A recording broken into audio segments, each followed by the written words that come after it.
America's promise. To President Johnson, a great society means government-guaranteed material prosperity and universal equality as defined and enforced by government.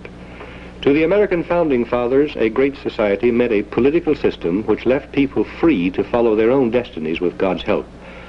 Not a nation devoted to the ideal of the common man, but a place where a man could become uncommon, without a government to harass him and hold him down to a common level.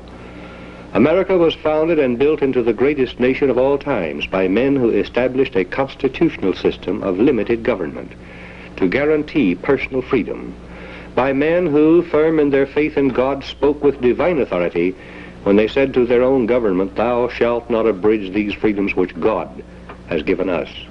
Government shall not." That was the promise of America. That is a summary of my report on America's promise. The full report after a message from my sponsor.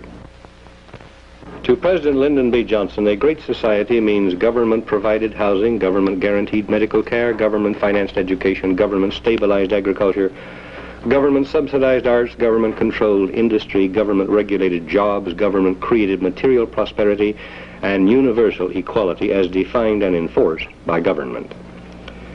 To the American Founding Fathers, a great society meant the direct opposite. It meant a political system which left people free to follow their own destinies with God's help. The promise of America is obvious to anyone who knows her early history, knows enough about the Founding Fathers to understand their lives and their ideals.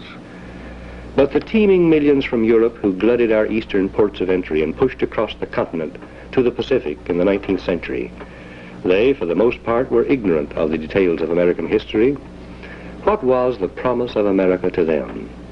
A promise of fertile land, cheap and abundant? A promise of great deposits of natural resources? A promise of good climate? There have always been other places with greater natural resources, with climate as good or better, and with land more fertile and plentiful than in the United States of America. Those American pioneers who pushed through gaps in the mountains, driving westward with blue vistas of hope and adventure in their eyes, were they in quest of social security or some kind of government-guaranteed existence? Were they yearning for the fat and easy life? Were they bound for the land of the common man? Most of them were common men in the general evaluation of the world. Most of them were poor and would have welcomed abundance. They all were human and would have been glad to be spared hardship and arduous labor. But these were not the things they sought in the New World. They expected and they encountered more hardship and harsh toil in the raw American wilderness than they had left behind in Europe. They were looking for a place where a common man could, God willing, become uncommon, where a man could become whatever his vision, his faith, his energy, his intellect, and his manhood combined to make him, without a government to harass him and hold him down to a common level for the benefit of the general welfare. In short, the promise of America was freedom. Today, a whole generation of Americans have been educated to believe that freedom means ease and comfort. Freedom is not a soft way of life, but it is the only noble way for creatures made in the image of God. When man is left free to struggle, he develops strength and wisdom by struggling. When forced into dependence upon government, he becomes a dependent personality, flabby and irresolute, with no will, courage, or personal convictions. A free man can dream and will dare to enter what Job called the warfare of life, to capture his dreams and transform them into reality. A dependent personality has no dream of conquering anything. He has instead greed. Greed to get all he can for himself, not by constructive effort, but by continuing demands upon the power which made him dependent. There are many hazards in a free society. One hazard is that there will always be people who will not manage their own affairs as well as they should, or as well as someone else thinks they should.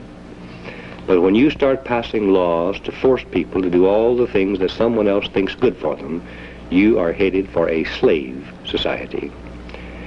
The early American patriots had a deep suspicion of all government, including the one they created.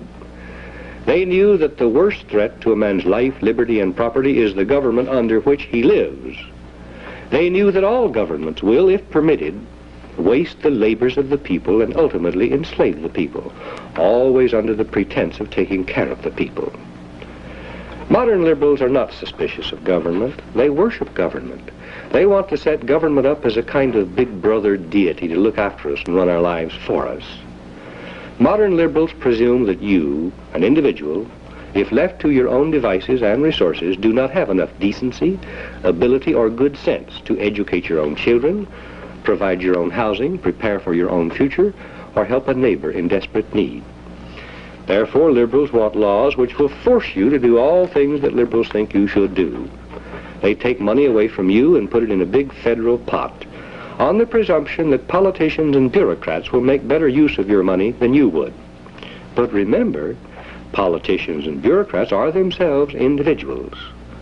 As individuals, they, according to their own liberal philosophy, are incapable of managing their own affairs. Once vested with political power, they are presumably transfigured and transformed, automatically injected with enough ability to manage the affairs of the world. In short, modern liberalism rests on the assumption that political power makes men wiser than God.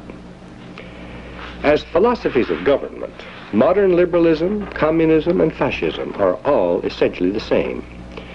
Each believes that government should have absolute power to promote the general welfare. The trouble here is that when government has absolute power to promote the general welfare, government must have absolute power to decide what the general welfare is. Why do communists murder people in nations they take over? Well, they're promoting the general welfare as communists see it.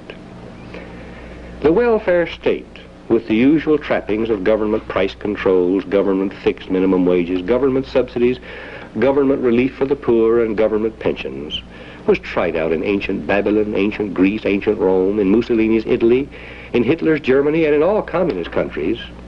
It has always failed to provide economic security and has always ended in tyranny. A government which can take a warm personal interest in one citizen can take a cold, calculating interest in another. A government which can subsidize your farm or business or send you checks for unemployment or relief can also seize the bodies and property of your sons and daughters. Many Americans are pitifully confused in their efforts to defend Americanism against communism because they do not really know the difference. They have the leadership of modern liberalism to thank for this confusion. Using the police power of government to take from those who have for redistribution among those who have not is called by our liberals achieving economic justice through the processes of democracy. In communist countries, the same thing is called liquidation of capitalism through the dictatorship of the proletariat. What is the Americanism concept of helping the have-nots? Every American has an individual responsibility under God to help others in distress. But the decision as to when, how much, and to whom is legally and morally his and not his government's. Government cannot make men prosperous any more than it can make men good. Government cannot produce anything. It can merely seize and divide what individuals have produced. Government can give the people nothing which government has not first taken away from them. And the amount which government doles back to the people or spends to promote their welfare is always less than it takes. America is a fabulous country, a land where lofty mountains and deep rivers bear names that are music on the tongue, names rich in the lore and legend of marvelous and mysterious Indian tribes who prefer death to surrender. But America is more than poetry. It is a land where men know that morality, conscience, and happiness can be achieved only by individual effort with divine help, where equality signifies the equal importance of individuals before God and before the law, but recognizes the infinite diversity of talents, tastes, ambitions, capacities, and material conditions as natural for free man and essential to the progress of human society, where stern men firm in their faith in God speak with divine authority when they say to their own government, "Thou shalt not abridge these freedoms which God has given us." I cringe when I hear an American praise the United Nations Declaration of Human Rights and insinuate that it is an extension of the American Bill of Rights. The United Nations Declaration of Human Rights is a blueprint for international socialism. It is a promise of all member nations that the force of government will be used to level and spread material benefits until everyone enjoys the same kind of sameness that characterizes a fine litter of fattening hogs. The American Bill of Rights, on the contrary, tells government what it must not do. Congress shall make no law respecting an establishment of religion, or prohibiting the free exercise thereof, or abridging the freedom of speech, or of the press, or the right of the people peaceably to assemble and to petition. The right of the people to keep and bear arms shall not be infringed. The right of the people to be secure in their persons, houses, papers, and effects shall not be violated. Government shall not. That is the American philosophy of liberty, which spread abroad and tugged at the hearts of men all over the earth.